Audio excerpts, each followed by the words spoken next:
Hello, welcome Testicles. to 131. That is all. Jesus Christ. Starting off, baby. I should have guessed. Bienvenido a Walmart. Agarre su mierda y váyase a la chingada. Gracias por venir. Chiquita Banana Taco Supreme. In case you didn't know what Ricky just said, he said, "Welcome to Walmart, get your shit and get out" in Spanish. That's right. Anyway, welcome to the afternoon edition of the Shadow Kvlt podcast here on Royal Rumble Saturday. Check it out, sunlight. Holy crap. The light, it burns! My skin's wrinkling up, aging, increasing. Melting! Easy, Nicolas Cage. You're not Dracula yet. Oh, wait. Shit, he is Dracula shit. now. He is. But today, what are we talking about? Today we are doing the final Raw episode of the month because we just got through Raw 30. It is time Raw to talk Triple X. nice, hard, and raw. That one is also sexual. But yeah, 2 weeks ago we did the top 10 Raw matches of all time. Now let's talk the other side of the coin, the top 10 Raw moments of all time. And of course, when you have 30 years of weekly episodic television, you're going to get a shit ton of moments. Yeah. So, A lot. and actually, just to kind of spring it up on y'all, I actually did this list kind of rushed this morning because I was like, oh shit, I forgot to make this list. So, maybe not the best list, but hey, we'll see what happens. Oh, crap, it's a crapple. Levi, don't worry. I did this list right after I got from SmackDown, so I'm there with you. I've had this list, been working on it all week, actually. I've been making I changes did all this week list long. yesterday afternoon. All right, I've been really thinking about this one. I really want to try And it was a hard list to do. Yeah. But it's like, Yeah, it was hard and raw. but not that long. uncut, uncooked, uncensored. Bigger, better, badder. Doesn't have the same tinge it did in the 80s, does it? Nah. Not all things are bigger in Texas, unfortunately. Yeah, we've heard. Sorry, dude. You set it up. Anyways, You set it up. That's what I do. Knock it out there. Yep, you pitch it, he catches it. Anyway. But anyways, so yeah, for honorable mentions, we know James doesn't have any, but for me, I have 3. Because there was just so many to choose, I just limited to 3. Well, technically, one moment is more like a million in one pick. But first, Hogan versus Rock, middle of the ring, night after No Way Out 02, where they set up Mania 18. 4. Ooh. Almost had it on my list. Yeah.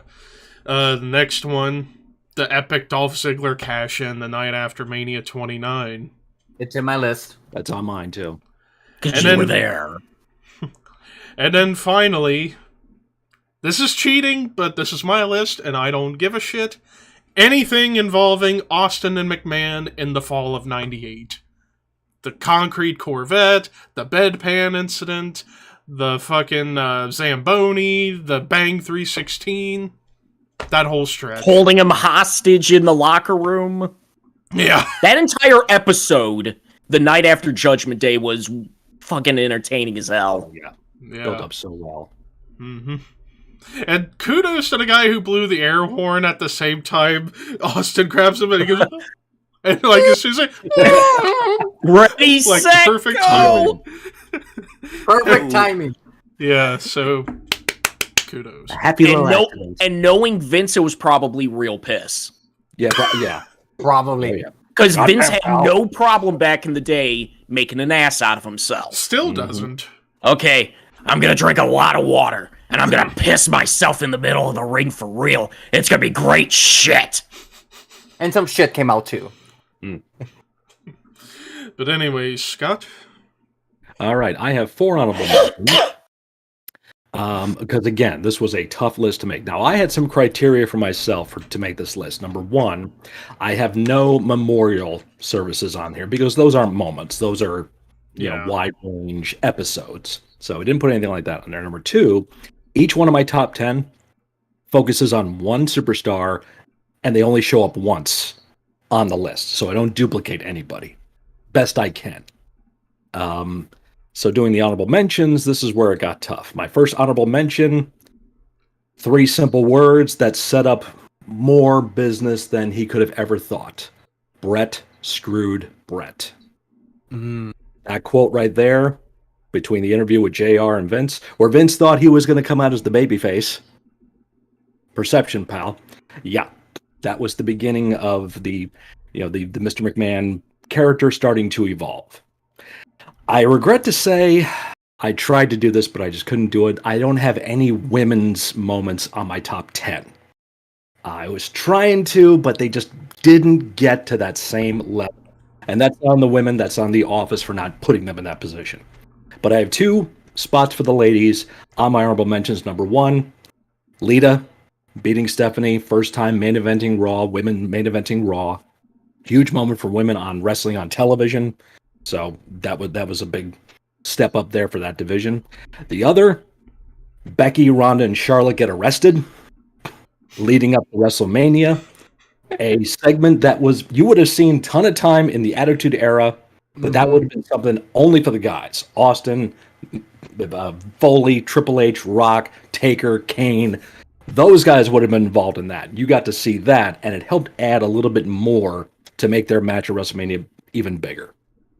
And my 4th honorable mention, because it probably wouldn't happen now, Shane McMahon's return in 2016. Yeah. An ovation that nobody saw coming, and nobody in the ring felt was going to happen. Just watch Shane's reaction, you'll see what I mean. That's my HMs. Ricky? I have 4 honorable mentions. Shawn Michaels' farewell. I actually saw that live. I cried my ass off, Shawn being one of my favorites of all time. Same thing with Ric Flair, the farewell, but I really like the ones what they showed it in after it went off the air with Taker coming out and showing it. Yeah. This is kind of a cheating, but I don't want to put it anyways because I always like to watch it. It did get a little tribute show, even though it's not really a moment, but the tribute to Eddie and all that, Vince saying "Viva la raza." Yeah. It hit me hard, man. It hit me really hard. Me too. And the last honorable mention, I think it might be in y'all's top 10, the debut of Y2J, Chris Jericho. 5. It's on my list too. Yeah, I mean, it was really hard. I wanted to put it in the top 10, but there's some moments, in my opinion, that just surpassed that. And again, this was a really hard list to do because you have so many moments. Yeah, those are my honorable mentions. Well, now on to the actual top 10. My number 10 actually is the only tie I have. First. Ooh. I mean, go on ahead. Go on ahead. You got something you want to tell me, mister? Anyways, but the first half... Save it for the Rumble.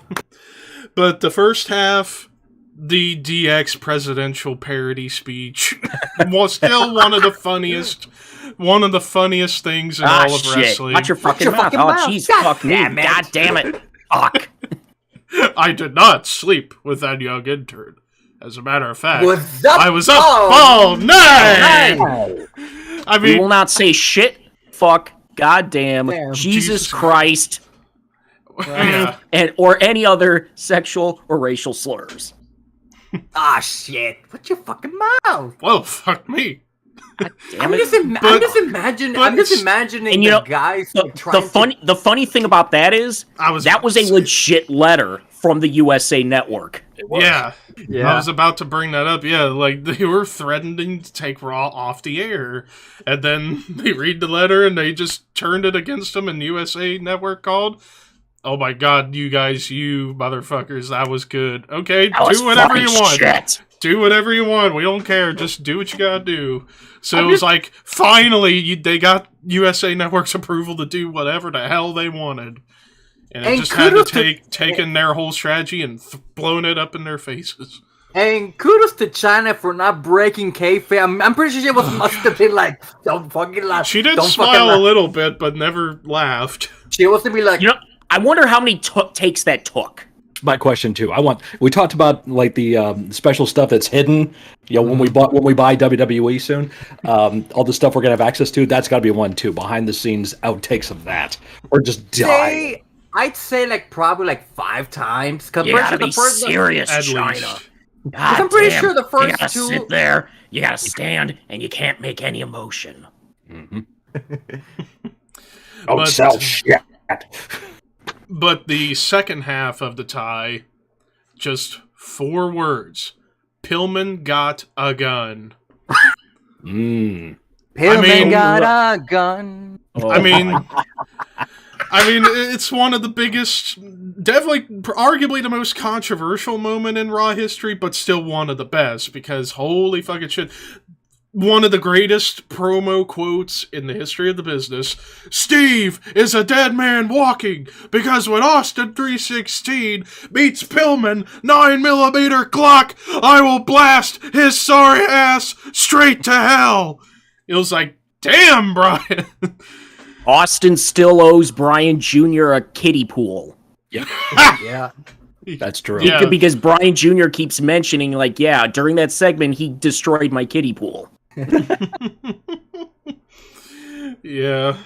And of course, I've even seen that it's not on YouTube anymore, or it might be up there now, but I've seen footage where they forgot to turn the camera off, and you can hear them talking in the background going, oh my god, that was so good. Like, everybody just talking, but you don't see them, because the camera's just sitting on a stool. Bruce Pritchard is right down the hall behind the wall there where Austin comes in that door. He's right around the corner there, directing from back there. But yeah. And see, that had to be only one take because breaking glass. Right. Yeah. There is no take 2. And there was a cop that was called, and Bruce had to go out and talk to the cop and settle what we're doing here because people in the neighborhood were getting scared. And that following Saturday, Vince had to apologize on Livewire that there'll never be anything like this ever again, and you can find that apology on YouTube. To the archives. But you watch the footage of Pillman taking out the gun all the time. Yeah. I mean, it's tattooed on your mind. And the fact that it took place in Cincinnati or suburban Cincinnati, and it's like, you can definitely tell the man is an Ohio-born guy because of the throw blanket. I used to have those blankets when I was young. So there you go.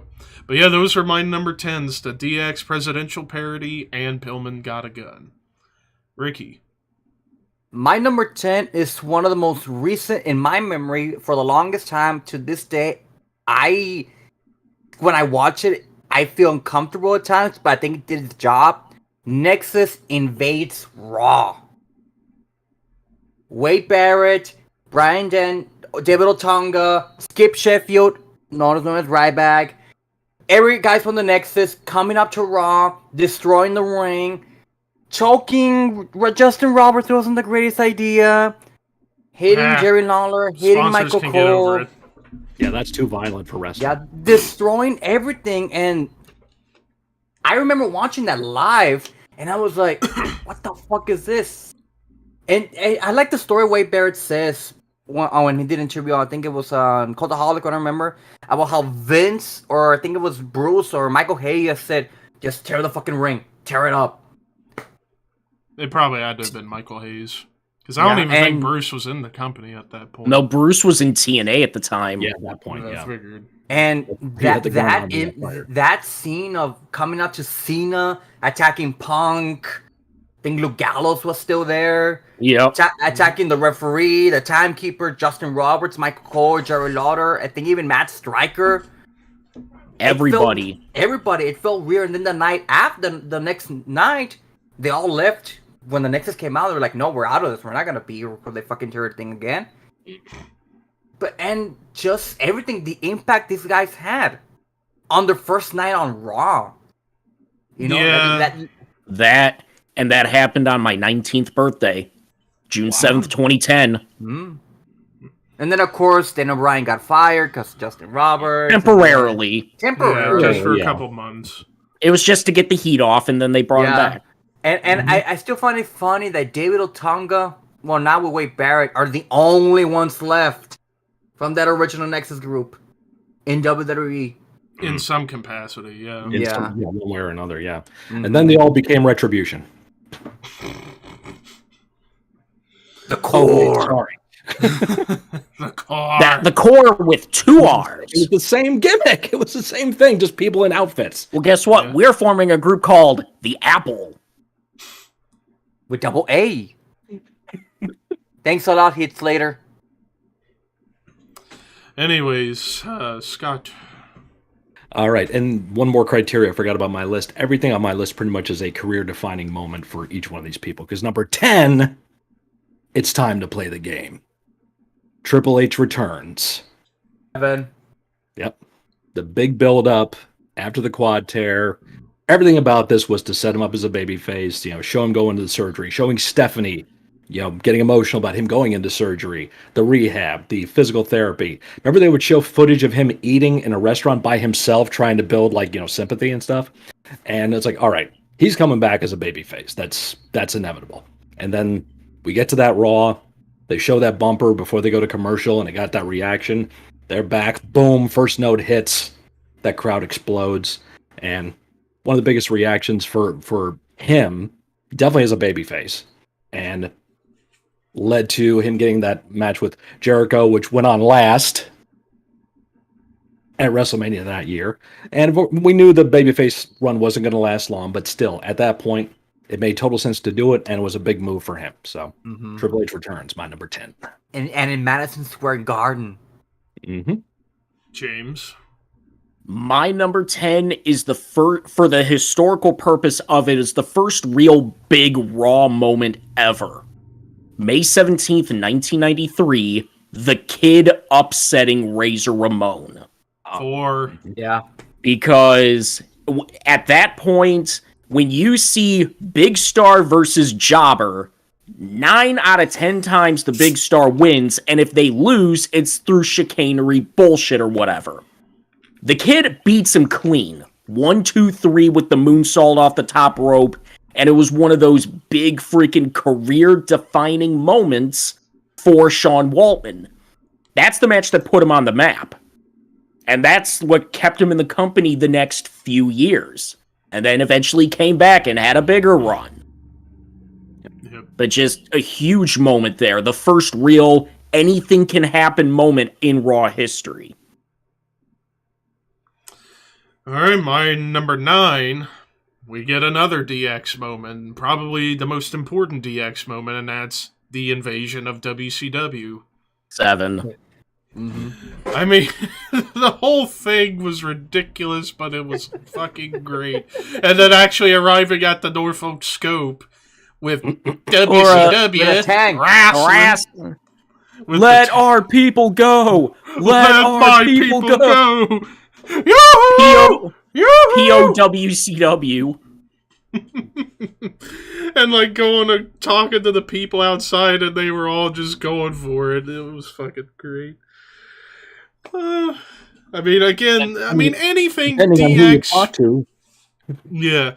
And again, anything DX until 2009, for the most part, was always fucking awesome. So I could have honestly we might as well eventually do an episode of Top 10 DX moments at some Could point. do that, yeah. At some point, yeah. Because depending on who you shit. talk to, they'll say on the other side of that door what was happening at that moment. Because there's something of open it up, bring him in. Come on, get him out. Imagine that? Can you Yeah. imagine? Oh God! Did they have a B plan? Did they have an out strategy of this? What would have happened if they had opened the door? They have Haku standing right there. Yeah. They would have ran. Oh fuck, they would have ran. That's all they needed to face the DX. It's like, yeah, here's Haku. Okay, we're done. Right. That showed Vince had the balls to do that kind of stunt, and WCW never did to retaliate the same way. Bischoff challenged Vince to a fight. Legitimately. Legit. Yep. And Vince was busy. So True. If Vince wasn't busy, he would have done it. Oh, yeah. That's the crazy thing. Oh Yeah. God! Can I you forget who said imagine that to Bischoff, Vince but in somebody said it. WCW? That was going to be pay-per-view. Yeah. It's one of those things where either Bischoff flukes away to a real win against Vince, or Vince beats the shit out of him, and that's all people are talking about. Yeah. No matter what, they win. That just like a moment like that for me is just like unfathomable ever happening. You know, where it was cross promotional at that point. Where what would have happened? Would the world have ended? If Vince would have Yeah, showed no, up no, at Slamboree 98. It would have. God, it would have been ridiculous. The Monday Night Wars would have been even bigger. Yeah, everyone was saying, like, yeah, Vince will kick your ass. Yeah. Oh, well. Ted Turner runs in, nuts Vince. And then Jane Fonda runs in, slaps Ted, and helps Vince win. I mean, he's strong. Don't put him in a Imagine that basketball game or anything, but he'll fucking kick your ass. Yeah. But yeah, that's my number 9, DX invading WCW. Ricky? My number 9 is the unmasking of Kane. Kane's unmasking. Ooh. On my The mom's birthday. The reaction, the crowd. I think it was also Madison Square Garden. It was MSG. It was an MSG. Funny enough, MSG and Raw moments. Coincidence? Yeah. I think not. But beside the point, the reaction, the crowd was seeing Kane's face for the first time since he debuted it back in 1997 was on Fathom. Oh my And god, then- it's hideously, it's My all dad, scarred my and dad burnt. called him Hideous Kane for so long after he saw And it. then RVD taking one of the sickest choke slams I've ever seen. But again, Kane, why did you shave the Told whole him fucking to. head? Boy, Glenn, you should was have Bruce. shaved the whole Bruce. thing. It was part of it Vince's is idea. burned, and part of it is not burned. Right. True. But I he was in the like- back. He was in the back. He was going to shave his head clean. And then it got halfway done, and Bruce said, "Stop. That's enough. Don't do any more." No, keep that. That's what we're going to do. And then he And- comes out the following week looking like Uncle Fester. Right. Because his wife hated the look. The wife Yeah. liked his long hair. And I Yeah. can't blame her. I would too if I still had it. But yeah, but he had to let it go. Yeah, but Kane's unmasking, damn. Scott? I think Ricky mentioned this in his honorable mentions. The countdown clock brings in Jericho. Jericho's debut on Raw. One of the best debuts of all time, introductions of a new character. To this day, you can watch that clip, and when The Rock is talking, masterfully done, not happening right at the beginning of Raw, right at the end of Raw, in the middle of Rock's promo, the countdown comes down. And then lights out, pyro, music starts. You see that person jump on the screen, and when his name pops up, that audience just fucking loses their... Deafening. Arguably the biggest pop in company history. Yep. There's some guy named Juventud? I took off the mask! I took the mask! Yep. So, yeah, him coming out and having that moment with The Rock. You know, we all know what happened with Jericho's career after that. It would take For a time little bit. For a little Yeah. bit. But still, that moment, and it's worked several times, hasn't it? So it kind of works. Although now that I've bought Sling for the month and I got to see AEW programming, Chris, put a fucking shirt on. James? My number 9 is another Chris Jericho moment from February 13th, 2017, the Festival of Friendship with Kevin Owens. Oh, Like, you want to talk about... We've been talking about how emotional it's going to be when Sammy gets booted from the bloodline eventually. Rewind a few years to when we got this moment. yeah. When they do the segment and Kevin gets Jericho a gift, it's a new list. Wait, why is my name on it? And then Total destroys him, destruction. throws him into the LED board, quote unquote. Right. To the Boy. point to the point that Jericho wanted that match to be the main event of WrestleMania. In all storyline-wise. honesty, That was the should've. hottest. That was the hottest Yeah. program going at the time. Mm-hmm. It honestly should have. Just like now, you got the hottest program going. But we'll get to that when we talk about the Rumble predictions. But just an overall phenomenal segment. You got Gilbert, because this was setting up for Kevin Owens and Goldberg. Yep. Right. Mhm. All right. Well, 8. my number 8. Chunky. Nicely done. Chunky like peanut butter. Anyways, my number 8 is another early Raw classic moment. Gorilla throws the weasel out. Ooh, Yeah. yes. Yeah. Another one of the funniest moments ever, and it was the perfect end of the Gorilla Heenan duo on screen. That was Heenan's last night in the company. He was gone. Until Mania 17, yeah. Mm. But yeah, it's just funny, like, Heenan just at the table, Gorilla, get the hell out of here! Just tosses him out the door and tosses his shit. Get out and stay out! Slam. And then you hear about, like, after they said cut, like, they did the big hug and they were emotional about it. Oh, yeah. Mm-hmm. Yeah. Such great friends. But yeah, that's my number 8. Reiki. My number 8, Dolph Ziggler cashes in the night after WrestleMania, which, Scott, you were there. I was there. It's The on my rea- list. I'll Grammy get to that Award detail winner. in a minute. Glad, yeah. Still waiting Give this- for it. Give this guy his Slammy Award already, damn Or it. just pay $100 for one on WWE Shop.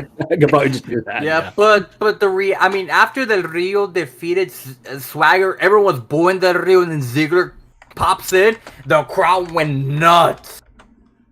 And I like AJ and Biggie's reactions in the ring, like after Ziggler won, like, oh my god, he actually won. Mm-hmm.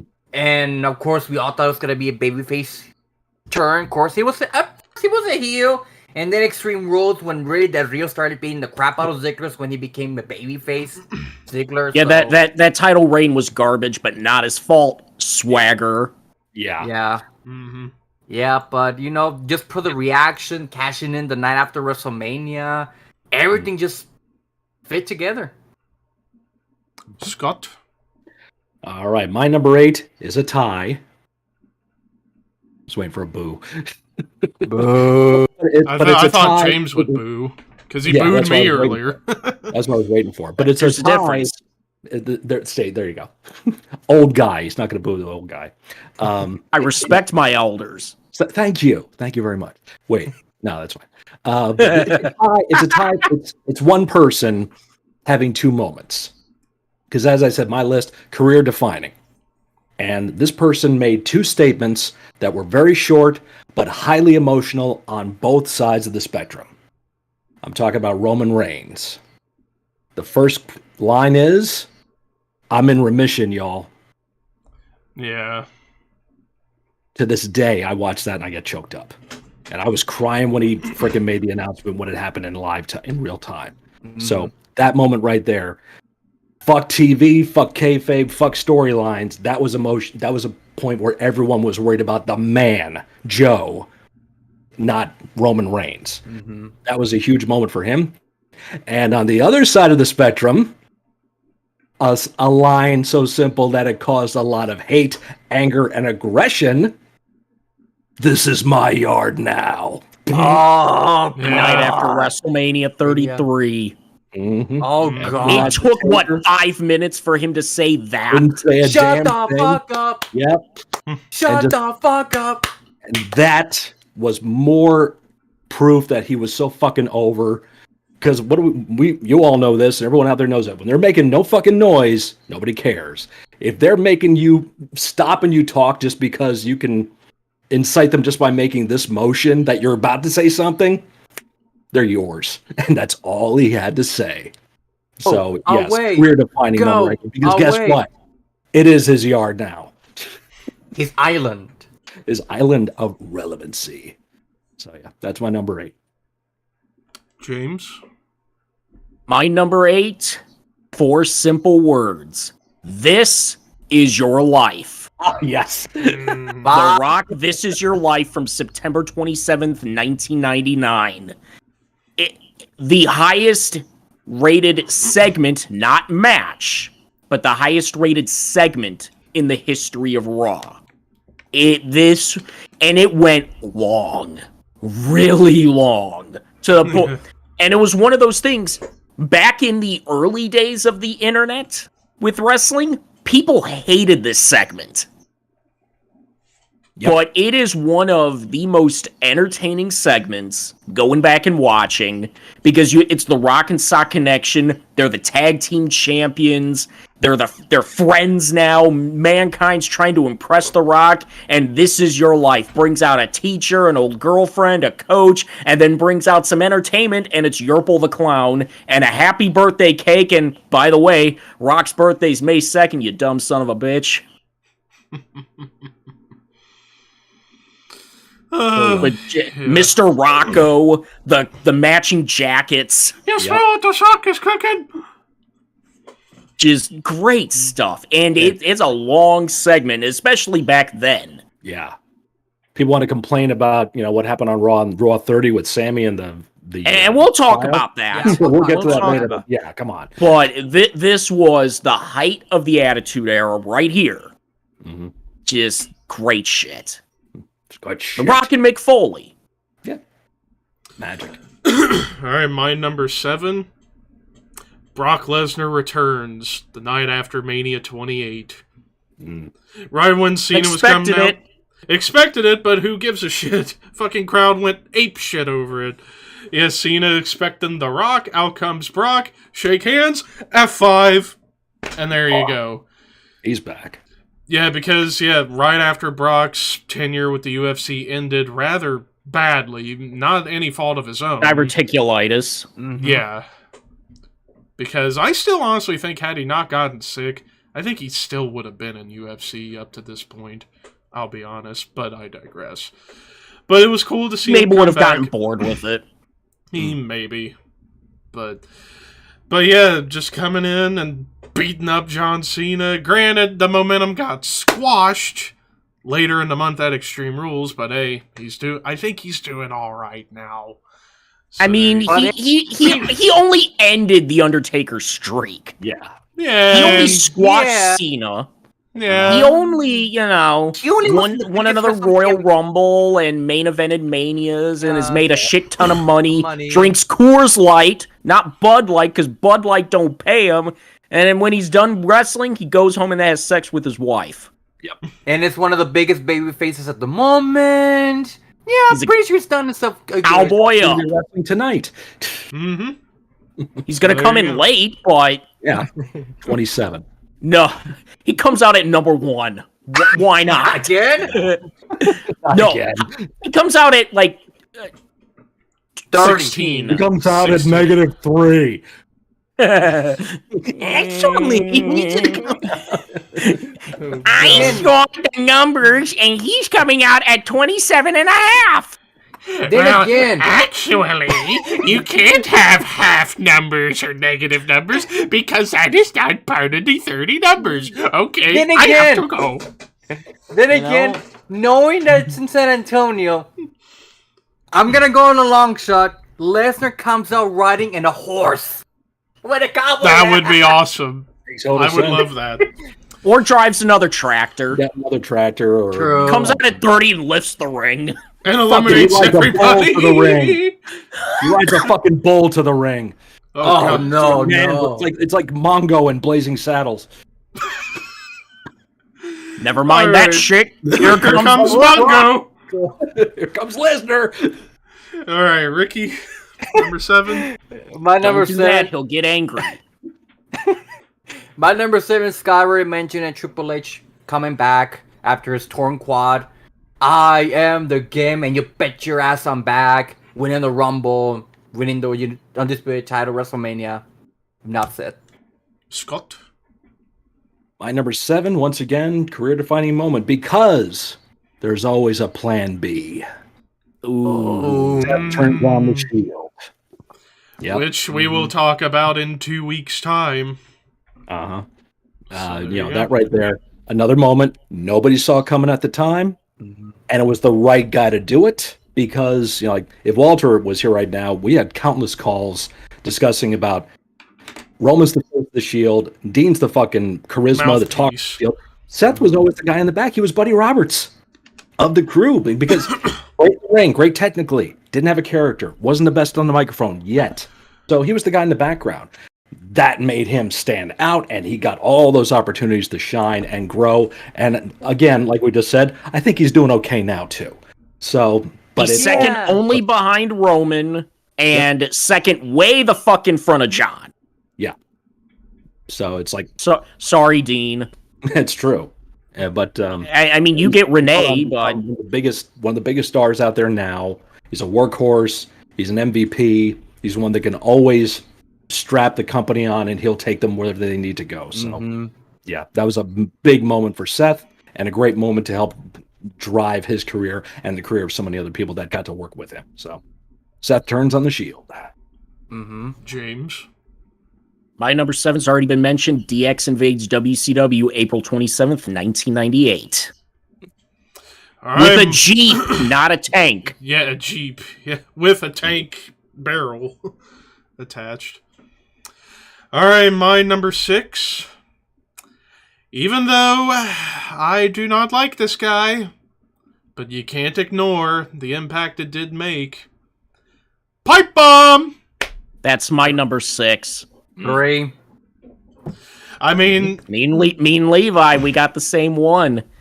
It's one of the most memorable endings to a Raw ever. Yeah, and like my brother Rue and I over in the old other room where my bedroom is now, we were watching it, and we see Punk just go off, and it was like, what the fuck just happened? On? What is happening here? Oh my god, he name-dropped certain people.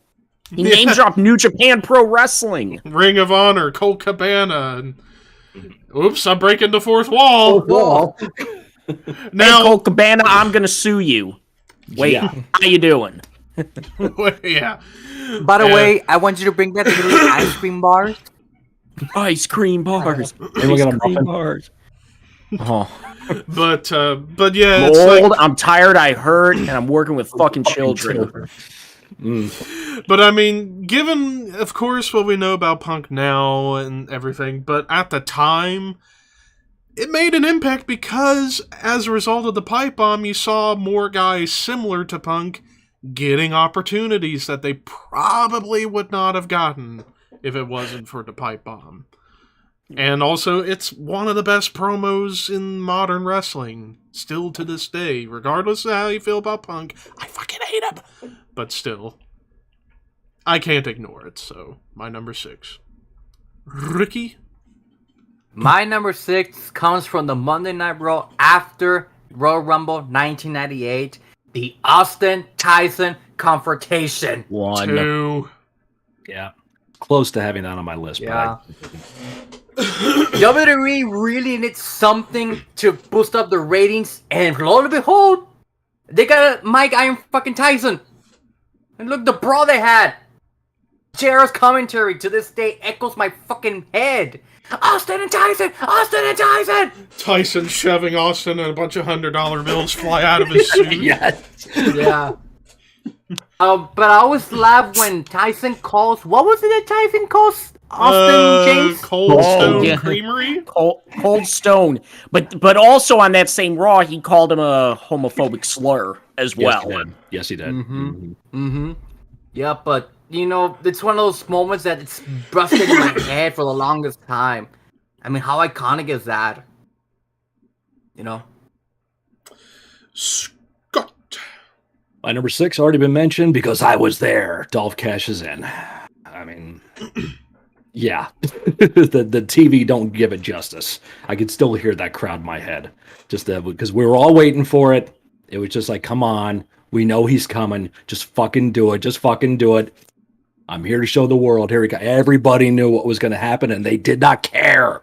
Sometimes it's okay to know ahead of time. Because they just wanted to see, and I got it. Zigzag, boom. Huge reaction. One of the biggest, best cash-ins of all time. So, yeah, definitely it's up there as one of the best. And well, since James and I already went over to Pipe Bomb, time for us to talk about number 5 briefly, because we both have Jericho's debut. Just for the simple facts, arguably the loudest pop in Raw history. Well, maybe number 2 behind another one I'll talk about later. Yeah. But a perfect example of getting over by not going over. Like, The Rock got the final word, but Jericho was made on that night. Granted, took some time for the momentum to pick back up for him, but hey, great start. It's just one of those things, watching that moment back, and when Jericho shows up on the Titantron, just the huge pop. As soon as the name shows up, and fucking hell. And people, and it's one of those moments, people kind of knew it was Jericho, because you saw Jericho signs. Right? Yeah. Jericho the Millennium Man. So, yeah, my number 5 and James's number 5. Ricky? My number 5 is Rock. This is your life. I only got 12 words. The Rock's birthday is May 2nd, you stupid son of a bitch. Alright, Scott? My number 5. Yes. The Yes Movement takes over. Yeah. Occupy. Oh, yeah. I forgot about that one. I forgot about that too. I mean, you just see that image. It stands out so much. At the time, there was the Occupy Wall Street campaign going on, and it was just like, we're going to just copy off that. And it made total sense. You had people that worked for WWE behind the scenes get to go out there on TV, wear T-shirts and do all that stuff. But the statement it makes, the image it creates, this added once again to that Daniel Bryan yes sensation. You know, it was legit pandemonium that people hadn't had in so long. And, you know, leading up to the WrestleMania that Levi was at, getting to that moment right there. So, I mean, with that moment makes it even more special. So, the Yes Movement takes over, occupies Raw, my number 5. Give me what I want, Triple H, and I'll give you back your show. You have your shot at WrestleMania, and I'll kick your ass. Mm-hmm. Yep. All right, my number 4, it's been mentioned. 1, 2, 3 Kid upsets Razor. Ricky? My number 4, the super kick heard around the world. Shawn Michaels super kicking Sheldon Benjamin. One of those iconic moments. We mentioned in the Raw matches, so that Raw match was an amazing match, but everyone remembers the finish. Sheldon going to the top rope, then boom, Shawn super kicks Sheldon. Perfect. Picture perfect. Picture perfect. That's how you do a super kick, Box. Yeah. Yeah. Yeah. When it matters. Yeah, And it finishes. And even though Sheldon lost, he still got over. Great Scott! Thank you. You got the memo too. Okay, so my number 4 is, again, this guy was already established on one brand, but now it was time to him to come to another brand, which could be something that Levi is going to be talking about later on. I actually don't. You don't? Okay. I was just doing what you did to Christian with the... Right, okay, cool. Yeah. I thought that's what, like, it's not your number 1. But yes, No. John Cena gets drafted to Raw. Yeah, but Jericho comes out. Let's see who the first pick is. This And was surprising. That was the time where it's like, yay. And then it was starting to get the, yeah, but we really don't want this guy here. And that was a turning point for John. That was a big part of him just becoming a bigger star and having to, instead of WWE just saying, oh shit, they're booing him, we need to turn him heel. I can work with this. Let me do my thing. And he's become one of the biggest stars of all time, longest reigning top guy in the history of WWE. Let's be honest here. So that part right there, huge risk, huge reward. 16 world titles, 2 Rumble wins, United States champion, tag team champion, cover of U2K23, Money in the Bank winner. and Money in the Bank All winner. those Make-A-Wishes. Yeah. Yeah, So. I mean, I'm pretty sure Cena's But done. actually, John can't wrestle. Stick it up your ass. Thank you.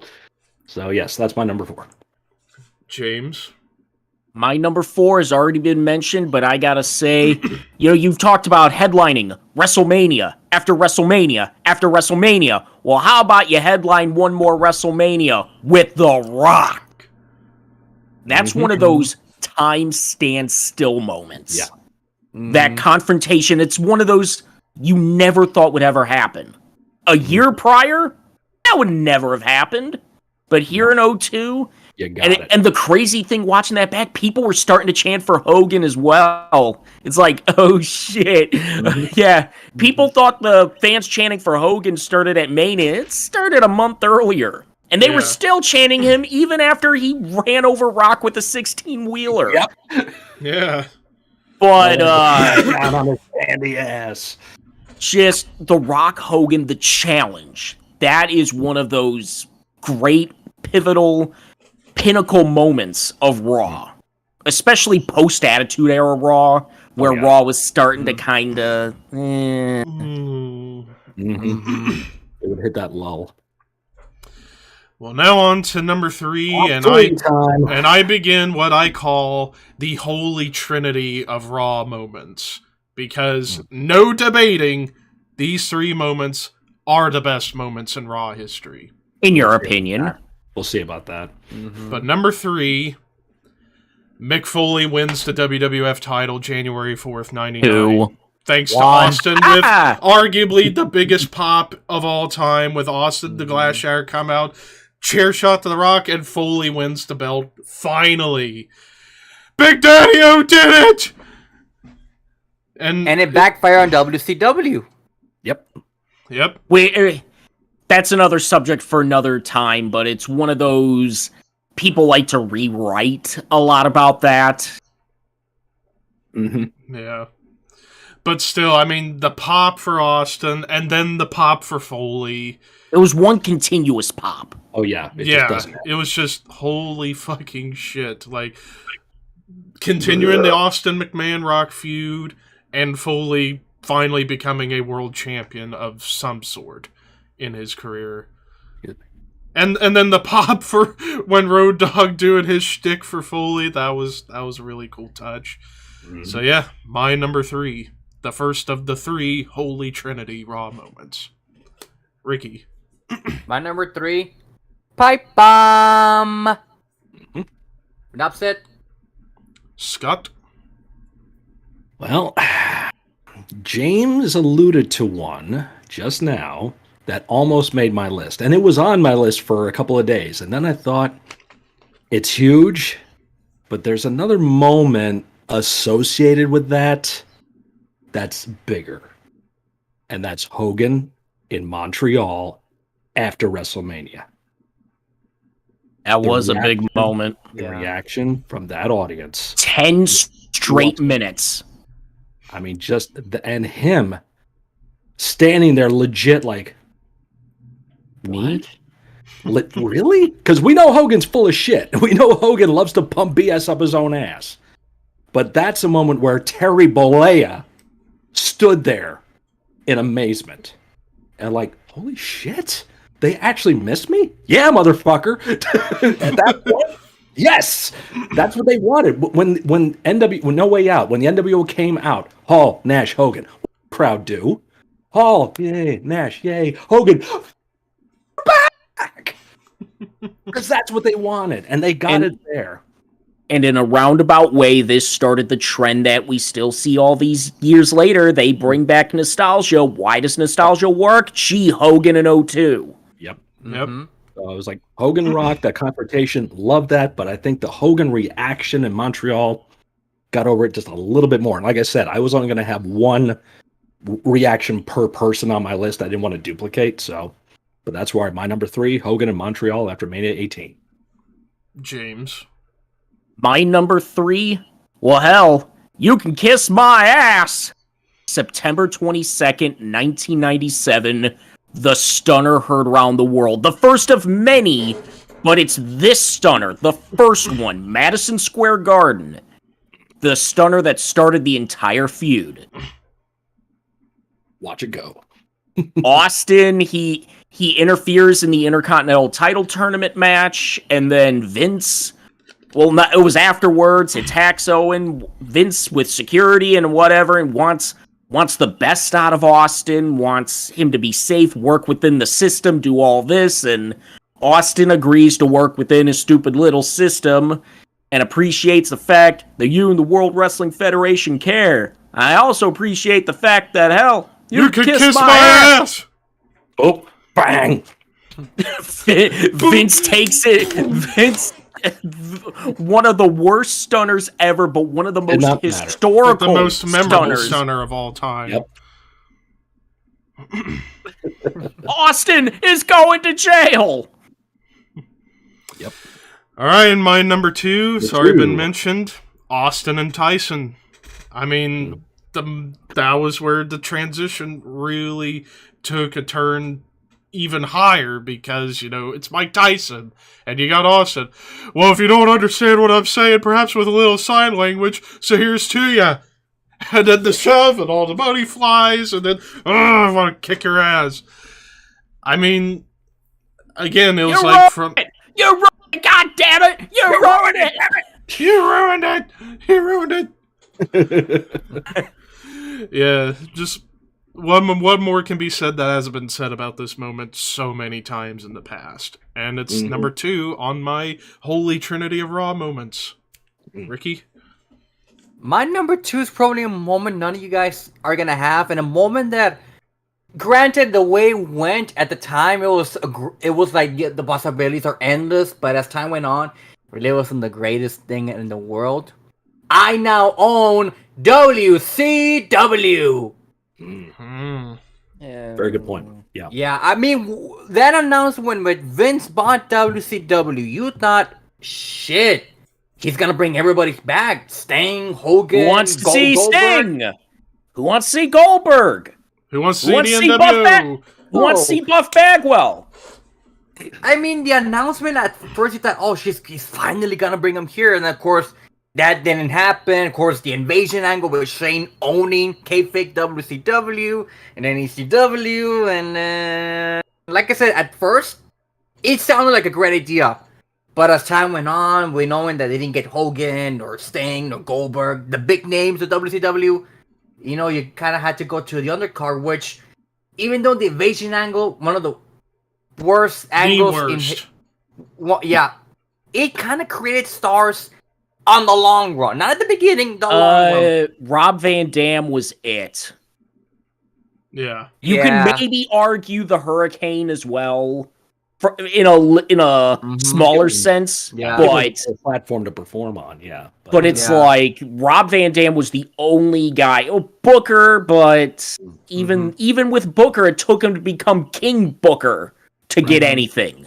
Yeah, but in that moment, you know, the crowd was like, "Oh my fucking god, Shane owns WCW," and it was right before WrestleMania. Yep. The go home. Scott? My number 2, Mae Young gives birth to a hand.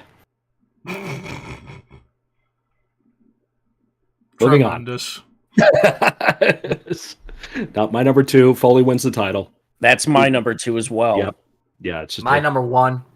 Yep. So we're all going to be now pretty much in the same neighborhood now. Yeah, because my number 1, Austin Stuns McMahon, and the reason I put it at number, and I think Scott and I have the same logic putting it at number 1, because you could say the most important moment in Raw history, because without this, who the fuck knows what happens afterwards? You know, you wouldn't have gotten Austin Tyson. You wouldn't have gotten Foley winning the title. Like, the reason I call these 3 the Holy Trinity is because of the pops and the momentum that came on the heels of these moments. And it started with this. The Stunner heard around the world. Yep. So, yeah. Anything else you want to add, Scott? That says it all right there. All right, Ricky and James. Well, my number 1 is the Tyson-Austin confrontation because this is the moment that set the ball rolling for WrestleMania, that did the huge business, that set up the big business after that. Because there was still no guarantee after the Stunner. But after Tyson and Austin, that's when everybody... It wasn't just a sports news thing or an entertainment thing. It was all around the world. CNN, sort of thing. It's, NBC, Fox, Mike Tyson is Steve. Who's this? What's going on here? This is some great shit. And then WrestleMania does its business, and then you get the Austin McMahon feud after that, and the rest is wrestling history. Mhm. That's why I put it at number 1, because That's valid. while the Stunner important, no guarantee with that. Mhm. This, you got... people in WCW knew when Tyson showed up, like, yeah, we're done. We're shut. We're done. And then even further slammed into the point when Foley flew off to Hell in a Cell. Kevin Sullivan. Yeah. We're done. Yep, we're done. And then when Bischoff got called into a meeting with people that said, yeah, this is how you're going to run WCW. Yep, Bischoff was like, yeah, we're fucked. we're fucked. Mhm. And that was in 1998, people. That shit died in March of 01. Yeah. So, It was on life support for 3 years. Pretty much. okay, they were on life support the moment Ted Turner bought the Jim Crockett promotion, but much, that's yeah. that's a whole that's its own episode. Yeah. 'Cause- yeah. So pretty much, you can just take like any. Levi pretty much like surmised it at the beginning of this. Take any moment with Austin and McMahon and just put that as your top 10s, Yeah. whatever Honestly, it may be. yes. Yeah. You could do a all top 10 encompass Austin that. McMahon moments. Really That'd be could. impossible. It would be impossible. Just like they all tie at one, because it was so fucking good. But yeah, and we didn't have a whole lot of duplicates here. The top 2 for a lot of us were the same ones. Because I was just going by my criteria of not repeating people. If I did, yes, the Hogan, Austin, Tyson would have been on there, and various other things too. But for myself personally, I was like, I don't want to repeat names here. I want to try to get as And there's specific still as possible, but so many. so many of I mean, hell, real quick. Arthur Jones, he had his own list. He had Pillman Got a Gun, Bobby trying to get into the Manhattan Center, which we forgot On the about first that Raw. one, on the first Raw. Mr. Perfect and Shawn Michaels brawling and destroying Howard Finkel's car. that was great. The DX parody of The Nation with Jason Sensation as Owen Hart. Mm-hmm. Kid pinning Razor. Sable in the potato sack. This You is just one. say- This is one that all of us forgot about, and I think we should have it as an honorable mention. Undertaker returning February 21st, 2011, then Triple H. Stare down, no 21-11. talking, Yeah. setting up Mania 27. Almost had that on the Yeah. album myself. Yeah. Yep. 21-11. He also had DX invading WCW, Rock This Is Your Life, and number 1, everything Austin McMahon. There you See, go. and that would have been cheating. Doing Yeah. that. and then a couple honorable mentions. He had the original ECW invasion in '97. Yeah. Cena Not a drafted moment. to Raw. Kofi's boom drop on Orton through the table. Madison Square and- Garden. And Waldman returning as X-Pac the night after Mania 14. And I was there for that too. Yeah. Like, you could also gone with DX dressing up as the Hogan, you suck! DX dressing up as DX dressing up as the McMahons. Santino Marella winning the Intercontinental title. Yeah. DX is the corporation. Yeah. Oh, look, Sean, you dropped the ball again. I mean, maybe there was another one I thought. Oh, God, no, I would. You Jeff want to know Hardy, why the Taker. Heartbreak Kid doesn't lay down for anybody? Because he's always bending over.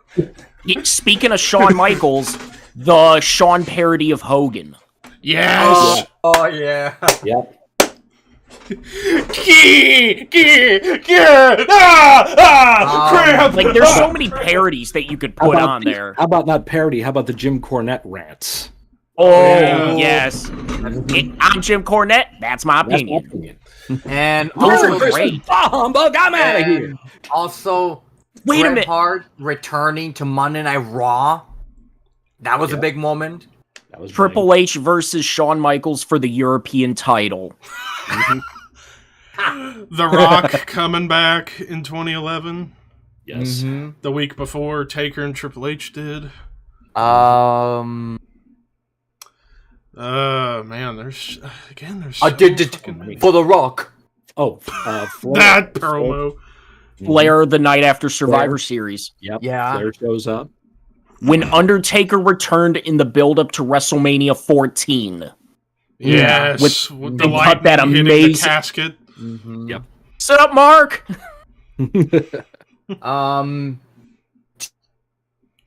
challenging Taker to WrestleMania 26 at the Slammy Awards. Mm-hmm. Mm. Oh man, so fucking many. But now, what about worst moments in Raw history? Oh dear lord! God. I already have This is your two. life. Yep. I already have Vic. two. I already have Yep. two. I have two that would be top two for me. What? Fucking off the wagon hawk on the top of the Tron and the Terry Runnels miscarriage. Oh yeah. Bailey, This Is Your Life Yeah. was Yeah, horrible. that was That was horrible. awful. That killed her as a babyface. Oh There- god, there's- the Lana Lashley wedding. God damn it! I The still last hate that segment to of the this day. decade. I Yeah. just remember there's one moment we all forgot to mention. Edge and Lita's live sex celebration. Oh yeah. Yeah, how do we The forget greatest that? match in Raw history. Yeah. Where you saw Lita's titties for a second. For a split second. Or Cena throwing Edge the fucking ocean. In the Into long, Long in the Island long Sound. sound, We got it gave him sick from- fucking, gave him tetanus or something. Yep. Yeah. Why are That you all was- covered But up? 'Cause you're worst in the moments, Booker versus Buff Bagwell. Yeah, yeah. Yeah. The limo explosion. yeah. Oh yeah. Mike Adamle. Just everything Mike Adams. Everything Mike Adamle did. At least he's now And- Randy and with that- Rosenblum. With that, the anonymous GM. Yes. Yeah. Mm-hmm. And what makes The and again, The reveal of Vince's bastard kid. Yes. Yes. Yep, that whole thing. and going back with the whole anonymous GM thing, it's like they already revealed it's Hornswoggle, and then after the Authority are gone, who's the anonymous GM? We already know it's Hornswoggle! What the fuck are you talking about? Why are you still talking about this? What are the Worst moments. Worst Uh, What else is out Oh, I remember one. Bobby Lashley's sister. Oh That was terrible. And you know who one of them? You know who one of those Bobby Lashley sisters ended up being? AEW Tag Team Champion Max Caster. Yep. Wow. The No. fucking Gene Snitsky with Lita with the baby throwing That it was through the funny. baby. That was funny. That wasn't terrible. That was awesome. Baby. That was one of the funniest moments in Raw history. Oh, if you wanted to say the miscarriage of Lita's Yeah. baby, That was Yeah. bad. That was Yeah. what about? There's so many bad weddings on Raw. Yes, many bad weddings. Every wedding's ruined. I mean, Mhm. even though they're bad, I mean, there's some they're still You know, good, we like one moment we forgot to mention for best when Triple H revealed he married Stephanie in '99 Yes. Oh yeah. Oh, yeah. in Yes, the I do. chapel. Yep. Well, I just have one question on for you, Dad. Not if we, but how many times did we consummate the marriage? And then in '02, their divorce wedding. The face from Stephanie is the moment. nightmare No, fuel. good guy, bitch. Again, Jericho may have had the best feud against Stephanie, but nobody can make fun of Stephanie better than her husband. Of course. Even a 747 looks small when Oh. going into the Grand, Grand Canyon. Canyon. That should have been honorable mention for best moment, because man. holy shit. Why? Well, worst weddings. I Worst mean, weddings. I mean, there's been some bad ones on So Raw. many. So many. not But really other a bad wedding, moments. but the celebration of Rusev with Lana and then Roman tater tots. With the Tater cake. tots. Don't Oh, the forget tater Yeah. tots angle. That was. Yep. Oh, So- God. We'll go into that in 2 weeks again. Ah! What else did we forgot to mention? Or worst. Worse. Hard time. Not really. No, we forgot some of the funny moments. The segments with Booker and Goldust. Those were classic. 7-Eleven at the movies. Yep. Oh, my Star God. Wars. Generation Kenobi. Mini Gold Dust humping Booker's leg. Like, get the hell off of me. And Man, then I'm getting Goldust, too old for Goldust this having shit. Tourette's. Yeah. It's just coming. Mini He Johnny. committed to that. He was doing that on Howard Stern, for fuck's sake. Legit. What? Whack off! Whack it off! One of the most Shit! one of the most odd moments. Dustin coming out and burning the Goldust gear on Raw. Yeah. Pretty much a lot of the artists formerly known as Goldust stuff was really bizarre. Mm-hmm. When did the outhouse thing happen? That was, I think, end of '97, like the final End of Raw '97. Was that on Raw? when he was Yeah. Baby New Year, and Okay. and Stone Cold stunnered him into the fucking outhouse. and Outhouse. Pushed it over. And then you had Dustin as a Christmas tree and Santa Vader. You have Vader dressing up as Santa Claus. Big badass WCW champion, former New Japan champion, and now he's dressing up like Santa Claus. Mm-hmm. Big piece of shit. There's one moment that wasn't really aired. It was later released. R-Truth's birthday celebration when everyone comes out and celebrates R-Truth. If it wasn't aired, it don't count. I know. It wasn't good technically, but yeah. Or R-Truth smoking on live TV. After he beat the shit out of Morrison, turned heel. Morrison, yep. Turn on Morrison. You know, we mentioned The Rock, This Is Your Life, as one of the best. Some of the worst was Mick Foley, This Is Your Life in 2004, and John Cena, This Is Your Life in 2012. Yeah. Other bad ones. Bad. Oh, the fucking stupid one ending in 2011. No confidence, and everybody walks out on Triple H. And they didn't continue with it. It just, like a year, 2 years later, he's in charge, and it's like, do we not remember they all said no confidence, so he shouldn't be in charge? But the start of the following week Raw, that was a funny first half hour. Yeah. They honestly should have ran the whole first. They should have ran the whole first hour just double pay. Mm-hmm. In terms of worst, well, no, it's not really his fault. DDP being Sarah Stalker. Yeah. And then Sarah beating DDP in a match. Yep, killed that one off. We could go on for yeah. But but other stuff to talk about. We've got the Rumble, the Royal Rumble. Well, first, Raw 30. Raw 30. We'll get to that. So, yeah. The trial of Sami Zayn. Which this segment could have gone for 3 hours and it wouldn't have mattered because it was awesome. This is the hottest program in WWE in a decade. Oh yeah. If not longer. Mm-hmm. This said it's not dying. You obviously didn't watch NXT this week, so chill the fuck out, will you please? And here's what the alternative would have been. It would have been a 2-minute cage match. Mm-hmm. So what do you want? Right. Now, granted, the match got pulled for time. All right, it's live TV. Shit goes long. That happens. Should that have been the one that gets pulled? No, because it was a promoted match. It should have got some time in the ring. Yes, it didn't. Life goes on. Move on with it. Yeah. Obviously, don't care about women because none of you were talking about NXT, which was loaded with women's wrestling. It had like 15 segments with the women in a 2-hour show. But NXT doesn't matter. It's this and that. It's like, then shut the fuck up, hypocrite. It don't matter. So get over that. So that's one thing. Another thing, I didn't need American Badass Taker to show up. It was cool. I loved it. Dead Man. Did you hear the audience? Bong. Bong. Keep rolling. Oh. It's not what they wanted. I mean, to be fair, it was awkward because the bike wasn't starting properly and everything else. It just. I mean, to be fair, at this point with Taker, you don't need him to be the dead man anymore.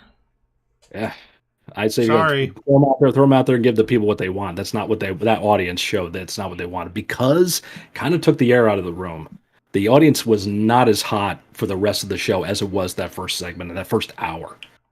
But Commercial-free. that moment with Taker and Bray, and Taker saying something to Bray, and Passing the torch. Dad owes me $20 from 1995. I'll bet you that's what it was.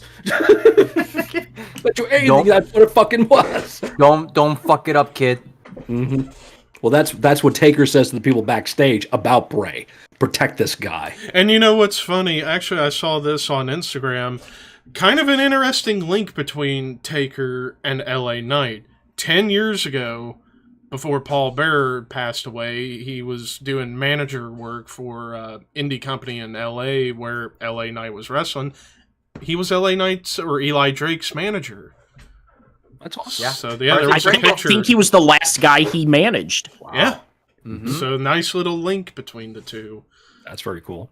Yeah. So it was like cool that Taker would give him that nod. Mm-hmm. And God, can I just say, LA Knight, world champion at some point next year, please. God, he's so fucking. He's gonna be something big. Yeah. He's gonna Yeah, be a big but- star. We need Is to he get already him- is he already past the point of being a world champion though? Yeah, age-wise. Hell no. age-wise. No, I don't think so. He's only late 30s. Yeah. Yeah, I think at some point next year, not this year, but next year at some point, like maybe SummerSlam. Absolutely, give this guy the title because Hey, he survived Great on the Max mic. Dupree. He Exactly. survived that. Mm-hmm. he survived that. He's back to his LA Knight, and he's over as fuck with the crowd. He's getting the crowd to go, yeah, and LA Knight with him. They're buying it. They're buying it, and he's Granted, great, being great on the gra- mic, and he has a. Granted, he's going to be losing tonight, but Yeah, they will. Actually, you're not going to. Okay, let's talk predictions. okay. for the We still- Rumble. hold on. We still have other we're talking about. Yeah. we still got to some talk stuff. about. We'll get to predictions because we also have to talk about that was Raw 30. Yeah, It was a good show overall. You know, the women's thing. Even Bailey was going saying, "Lady folks, don't worry about it. Okay, it's just one segment on Raw." It doesn't make Bella's an on entire decision." Instagram being drunk. Yeah, and that's being honest, isn't it? Usually when you're drunk, you're honest. Nikki Bella, Brie Bella, girls, you're not in this conversation. Stop trying to get in there, okay? And guess what? As long as you have Legends contracts, you're getting money from them, so shut the fuck up. Just because they probably know everything Johnny Ace did, so Yeah. they give a shit about the Yeah. women. Yeah, because I'm sure he really loves taking care of women, doesn't he? I wonder how they got their jobs. So Raw 30 was there. NXT, if you want women's wrestling, watch NXT because they're building up that really well for Vengeance Day coming up in February. That's gonna be a great show. Nikita's going to be out for a while. She's out. The injury. I'm sorry, Ricky. That Sorry. shredded parking lot. Damn that parking lot, man. It's so it's dangerous. cursed. Totally. It's cursed. It was Danhausen. He probably showed up there and fucked it all Yes, up. for that everybody. parking lot. It is a very nice, very evil Very parking lot. evil. Very evil. But you wonder, Nikita Lyons, yeah, everybody they who do. gets hurt in the parking lot. That's true. Yeah, that place Yeah. is a death trap. Stay away. But Parking yeah, lot brawl. Everybody dies. So that was good. Now AEW. We talk about the tribute match to Jay Briscoe. Mark Briscoe being allowed to actually be on AEW television by the Warner execs, saying yes, he could go out there. Had an amazing match with Jay Lethal. I would have liked to have been a little bit longer, but it did what it needed to do. Jay Lethal was crying on the way to the ring. He came out with Sanjay Dutt just to give him kind of a walkout with him, gave each other a hug, and Sanjay went back. Jay came to the ring. Here came Mark, holding both Ring of Honor tag belts, and he was so good at holding back, because he was just being Mark Briscoe. He was being what you expect to see any other given time, full of energy and just ready to go, ready to fight, give it all, trying to man up. And had a great match. Tons of tributes there, including hitting the Jay Driller, Jay's finish on Jay Lethal, getting the pin. The locker room comes out at the end. Christopher Daniels, Samoa Joe, BJ Whitmer was out there too. A lot of guys crying there. All the women were coming out too. They were in tears. But Mark was there to celebrate and showcase what he can do. There was a great video that Caprice Coleman put up afterwards, hanging on the back, and there was Mark with his wife. And Mark was showing nothing but love and appreciation for everyone out there, and he's going to keep on going and keep doing it for Jay and keep doing it for his family, doing it for their family. And that's what it's all about. So that was wonderful to see. But the rest of the show, how the fuck is this on TV? I swear, how the fuck does this shit get on TV? Because the rest of that show was garbage. But they did say, because the opening tag match, there was 3 guys in Jericho who I swear Jericho probably nailed like 3 rats, and those were his 3 kids from those 3 rats that he wound up working with. My God, it was bad. What else was on there? Ruby Soho and Toni Storm. Toni Storm's a heel now, and she's not as hot as she used to be. Sorry, truth hurts. Ass is still wonderful, but with that hair, I don't know. What was the other thing? There was this segment with the Acclaimed and the Gun Boys. In therapy. Yeah. Okay, this looked like the beginning of a gangbang scene in a porno. Yeah, there's Billy Gunn. He's the old guy. He's still ripped, so, yeah. And you got the Acclaim, then you got the boy, and then the chick who's the therapist. Like, she was going to get nailed by all 5 guys in every hole. That's what was going to happen. Billy Gunn's big weapon. Yes. Mm-hmm. He's Mr. Ass. So, I'll be lube it up, sweetheart. He's ready to go. So... This is not funny. Stop laughing. I'm serious here. And now, why are you laughing at this? I'm trying to be serious. I ain't got no mouthpiece. Never wore a mouthpiece. Anyway. Hey, Terry, how's it going? Clip that. It's been too long. That's why I'm here. I've had a sick horse all this time. Had to take care of it, but now I'm back here saying AEW is garbage. So anyway, what else is on the show that pissed me off? I don't know. I'm just AEW show. My God, it's bad. And then the Jay Briscoe tribute show is on YouTube. Yes, and it was one. Seeing Joe's tribute to Jay, that interview. Oh my God! Like seeing him break down in tears. That was. So I didn't get to see SmackDown because it's not on Sling. That's what I have for this month. But Ricky, he was there. Ricky was at SmackDown. So now we get the live report for you. I was there on SmackDown. So as the show started at 6:45, they had 2 dark matches. One before the show, one after the show. Before the show started, they had Madcap Moss versus Santos Escobar from El Lío del Fantasma. And Santos Escobar got a huge pop, being that we're in a border town and next to the border in Mexico. Of course, he got a big fucking crowd. Everyone knows that he's the son of El Fantasma. Of course, they all know Lucha Libre. So he got a big-ass pop, the biggest pop of the night. And then, of course, the show started. Ray versus Cross. And then when, of course, they were not on the air, Cross caught Ray, and Ray gave him a kiss on the cheek, and it just threw him like, no! And then there was a segment that, I don't know if this was on the air or not, I didn't check, that they were booing Scarlett. Scarlett just took a rope and just kissed my ass. And I was like, oh yeah. Yes, ma'am. Oh, yes, yeah. ma'am. Yes, ma'am. Yes, ma'am. Yes, ma'am. I will. Señorita. Yes, and then when Lacey Evans made her return, complete silence. Silence. Start, stop. Nobody cares. Yeah. Yeah, I was like, silence. Like, I was like, really? She's back? Oh, okay. Yeah. And then, of course, the main event of, Takoa and Kevin. Hell of a match. Zammy saving Solo. It was good. I mean, it was the build-up for the Rumble for tonight. And then the dark match at the very end of the show, it was the Usos versus the Street Profits. And it was funny because Jessica Carr, the referee, got a chant. Jessica. And then they were saying, fuck them, Jessica, fuck them up. Fuck them, Jessica, fuck them up. She didn't do anything.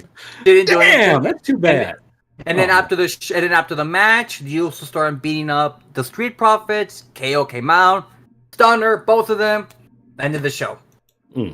So you didn't pull out a few Steve Weisers and drink after the Stunners? No. Of course, Lesnar announced he's gonna be at the Rumble tonight. Yep, They got one of the biggest pops tonight. The Miz, when they came out, everyone was like, Culero. But now Now it's time for the All Royal right. Rumble. Royal All Rumble. right, so All right. starting off, Raw Women's title match with Bianca and Alexa. Bianca. Yeah, Bianca. Bianca, but there's going to be chicanery with Uncle Howdy in some capacity. Yeah. Which actually brings us to Bray Wyatt, LA Knight in the Pitch Black match. Now, I think LA Knight wins because of shenanigans from Uncle Howdy. Because here's the deal. It's not about wins and losses with Bray. It's what is his character doing. He doesn't This have is to his win first this match back, though. It's I his know. first, but then You again, gotta have him win his first match back. maybe him losing goes him crazy not to bring back the Fiend or the White Sage. I don't not think yet. the Fiend's coming back No, right now. he said the Fiend died at WrestleMania 37. Yeah. So that's pretty much done. Hmm. Captain, I keep wanting to call him Captain Howdy. Sorry, Twisted Because it's Sister. Twisted Sister. Well, Yeah. and Captain Mike Rotunda, his dad. There you go. Ah. Yeah. Big brain energy right there. I still think like they're trying to portray like Uncle Howdy is the manifestation of his inner id super ego, that kind of thing. I think that's where they're going with this character type deal. So it would make sense to do a deal where LA beats Bray because of Uncle Howdy getting involved in some capacity Yeah. to lead up to maybe WrestleMania, Bray versus Uncle Howdy in some kind of weird thing. Has anybody gotten any confirmation what a pitch black match is yet? What the No. stipulation is? From what I Knowing- gathered, No. from what I Darkness blue, gathered, they got the hoods on, or from what I gathered, it's supposedly going to be a street fight, but the lighting's going to be dim. Yeah. Sponsored by Mountain Dew Pitch Black. We'll do pitch black, exactly. Good Because I didn't know if drink. they were going to do like the hoods, like Prince of Darkness match, the classic. Or is one it going to there. be a cinematic sort of thing Right, that they yeah, recorded? we don't know. So Or And it's maybe- anything Yeah. goes, and it's anything goes too. So, mhm. What's a rest in peace match? I don't Yeah. know. Oh. but yeah, that's just my logic. Like, it's not like it's Bray's first match back, but it's not about wins and losses. It's about what is his character doing. That's the thing with Bray, and that's always been the crutch for Bray Wyatt his whole career. It's like people allow the wins and losses to define him, and it's like it's not always about it. It's Except just when he lost to Goldberg. true, but hey, in the end, he And- destroyed John Cena. All was forgiven. Right. But still lost to Goldberg after killing everybody. Yeah. But yeah, so I go LA Knight to win. Battle Prod! There Now you go. Roman KO should be another classic, but Roman. Roman's going to Roman. win. Sammy's going to be tested to see if he's going to save Kevin in some capacity, and he's probably going to fail the test to where Roman's still going to win, but then Roman needs to banish Sammy from the building after that. So he's not in the Rumble. Maybe because leaks have been coming out of the advertisement for Elimination Chamber, and who's on the cover? Sami Zayn. hmm But I think he needs to banish Sammy so he's not in the Rumble match. And then Rumble matches, the women's match. So far, 12 names have been confirmed. There's one match that we forgot. SmackDown Women's title at the Rumble. That wasn't announced. That wasn't Yep. announced. That's not been announced. Well, they announced it yesterday. It's not. Is it on the official card or no? No. Is that at it's the not. Rumble? It's not No, on there's the no card. official card. So Okay. But the women's Rumble match, so far we got 12 names confirmed. We got Liv, Candice, Rhea, Raquel, Shayna, Zelina, Emma, Bailey, Dakota, Io, Lacey, and Xia Li. Honestly, I have no fucking idea for the women. Rhea. I'm going Rhea's my money winning. with Rhea. Rhea. It does seem like Rhea's got the momentum. Yeah, Yeah. but at the same time, But what about Becky? Why couldn't she win it again? right? Like, why Then couldn't you give again- Becky the win? Then And have again, It's Becky- Rhea's time. is Bailey gonna be in the Rumble? Yeah, she's Probably. on the match. Yeah. Then they'll Becky's gonna be in the they'll Rumble. I think it's Rhea's time. Yeah. I think I it's mean, Rhea. the only thing that keeps me from saying Rhea is Beth. Like, if Beth is going to be involved, they're going to have to do That Rhea thing is versus done. Beth. Mm. That thing is so far from people's minds, except you, that it's like it's Rhea's time to win the Rumble. Stories change. Stories change. My money's on Rhea. They could always go back to it. True. But I'm actually going Becky because again, it's Beth. That's the road. You're going to have Becky win a second one? Sure. So you could have. Well, I threw that out there, but that's also now if you got Becky, are we got Becky Belair again? Probably not. Becky Bliss? Becky Charlotte again? Becky No. Charlotte again? No. So that's why you go Rhea, because then you'll have a fresh match. Either way. Because there's unfinished business with both. It's not. Yeah. I mean, again, if there is no Beth story, yes, Rhea. But if there is going to be the Beth story, she ain't winning. So. And plus, we don't have all the participants' names in there. Exactly. So, Hell, it could be an unannounced person for all we know. Yeah. Are we going to see? Is Lita going to show up? Is Trish going to show up? Is Tori Wilson going to be in there again? Michelle McCool. Is Mandy Rose going to be returning? Right. What about that? Yeah. That would be interesting, especially if Mandy wins the Rumble and then Toxic Attraction wins the NXT Women's title. Yep, that whole thing too, which was really good too. So that way Mandy could use a shot on the NXT title, and you could do Charlotte versus Bianca to unify the women's titles. So yeah, there's plenty of other room to make calls out there. Right now, though, you got Rhea, you've got Becky, you've got Bayley. All names in there that could be all. You could have arguments for each one of them right now. Asuka could return. Yeah. Yep. There's rumors Nia Jax might be showing up again. Please, she's not like most girls. No. And we already know what happens if Lana returns and wins the Rumble. Oh God! We have it on video. It isn't happening. Yeah. It's not happening. So what calm if it down. did? What if it did? I'm 1,000% confident that ain't happening. So calm down, everybody. Bet. But now the men's match. Man. Cody. Maybe. But now James has something about. Go ahead, say it. Go ahead. Because I think you can tell a better story with Sammy winning it because of the Chamber. Because this is me personally, me booking it. You have a final 5 of Cody, Jimmy J, Sammy, and Solo. Cody gets rid of both Usos. Him and Solo are having their thing, and while Sammy tries to eliminate Cody, he also eliminates Solo by accident. Sammy wins the Rumble. Solo is mad. He gets in the ring. Usos get in the ring. Solo grabs Sammy.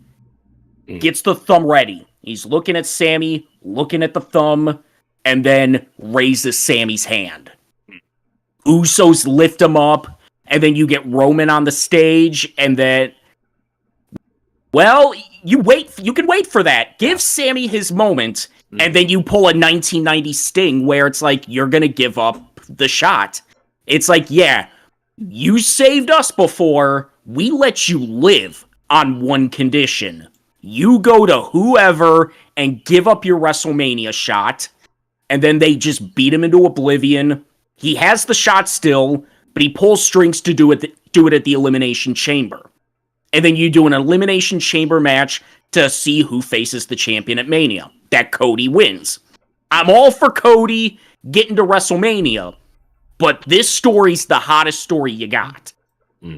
Pull the trigger. Capture lightning in a bottle. So basically, if both Sammy and Cody are in there, it's either one of those two. Yeah. Right. And then it's going to be down to those two to see. Because, Seth seems like he's basically a babyface now. He is pretty much babyface. They've teased about him and Cody going back. So what if Seth screwed over Cody and eliminated him? Brock is in there. He could do something to somebody. But there's all kinds of stuff that could happen to have. They're building up a Brock-Bobby match for WrestleMania. Well, then Bobby Lashley is probably going to screw over Brock somehow. Yeah. Because Brock screwed over Bobby on Raw. Mm-hmm. So there's that too. So there's all kinds of, smoke and mirrors that are probably going to be happening with this match. It's basically going to come down to what we're saying, Cody or Sammy. And whichever one of them gets expected winner and the hopeful winner. Yeah. And also, with having what I would suggest, you're setting up that the Bloodline looks at Cody as a threat. Mm-hmm. So when Cody wins the Chamber, he still gets the shot. You can get Cody to WrestleMania without the Rumble, but you can't get Sammy to the Chamber without having him win the Rumble. Okay. Okay. Now, Iron Man and Iron Woman. Iron Man, Cody. I give it to Cody. Yeah. I think Cody's going to be number one. Yeah, I think he'd Maybe. be better number one. It makes total sense to do that. Maybe number five. If not Cody, and they have him show up later, Gunther. As an Iron Man, No, I think if you make Get him Gunther over. break the Get him record. over. Gunther break the record. Gunther breaks the record. or have him eliminate double digit, I'm thinking Either maybe or. Austin Theory is the Iron Man. Put him in at number one and have him go like 40, 50 minutes. This is your litmus test, kid. Austin and Cody being both number one and number two. Yeah, that That could work. That could And, definitely and honestly, I could see like the Bloodline being like the last few guys in the match. Now for the woman, The Iron Woman, maybe Liv again. maybe. How about give the Iron Woman to Candace? Give her some shine. Yeah. Yeah. yeah, somebody who needs it. Is Shotzi And hurt? Candace needed. Shotzi's Mia hurt. Yim. Shotzi's hurt. Probably not gonna be that. Okay. Mia Yim, maybe. Mia Yim or Raquel. Raquel, I see being the one getting the most eliminations. Or her, Rhea. Her Yeah. or Rhea. Or Rhea can be the Iron Woman. Iron Woman and eliminate the most. Mm-hmm. Give Rhea the Brock Kane spot. treatment. The Brock spot. Yeah. Just have her come out at number one and just toss people left and right. The alpha spot. Just call it the alpha spot. Now, surprise entrance on the man's side. Drew Carey. I'm thinking either Austin or Shawn are coming in. Yeah, not Sean. I don't see Sean. Nah. Austin. Yes, Cena. I think Steve Austin could do Well, I could it. see Cena Cena. we're expecting. Cena we're expecting. Yeah. Logan Paul return. Since think his injury, I guess it turns out wasn't as bad as they thought. So Right. he's- Pat Yeah. McAfee. yeah, Pat McAfee. McAfee. The craziest thing, The Rock, but we know it's not. That Crazy. again. Here's a crazy long shot, Muda. Yeah. Yeah. That would be Yeah. awesome. It could Muda. happen. I was going to say Braun Breaker, but I don't know if they want to sell the injury from NXT. So No. maybe not. But Grayson Waller could. Dragunov. Here's an idea. Have Rhea win the women's rumble, and then have her enter the men's rumble after she won the There you women's go. rumble. She wants to win both. Yeah. Oh my There you go. gosh. Edge, Doesn't look like Edge. we're gonna Yeah, have Edge. Yeah, we know Edge. Edge is probably. Doesn't look like- Cardona. I thought Victoria might show up in the women's rumble, but I think she just showed up on Impact, so Yeah, probably not going to see her. Matt Too Cardona. bad. Mhm. because there is talks that Cardona and Chelsea Green have re-signed or are close to re-signing. Mhm. What about a Forbidden Door entrance? I mean, Muda kind of will be the Muda Forbidden wouldn't Door make the entrance. most sense of Yeah, that. Since he's Um, on the But if it's Mercedes? not Mercedes. in the women's rumble, Oh God. I mean, it wouldn't happen because It wouldn't happen. Right. It wouldn't make sense, but it'd be interesting to see that. Naomi come back. Naomi. Naomi. That Can could you happen. imagine For the Naomi wins the Rumble? If she showed up and randomly won, that would be awesome. That would be. I would be Because, totally down for that.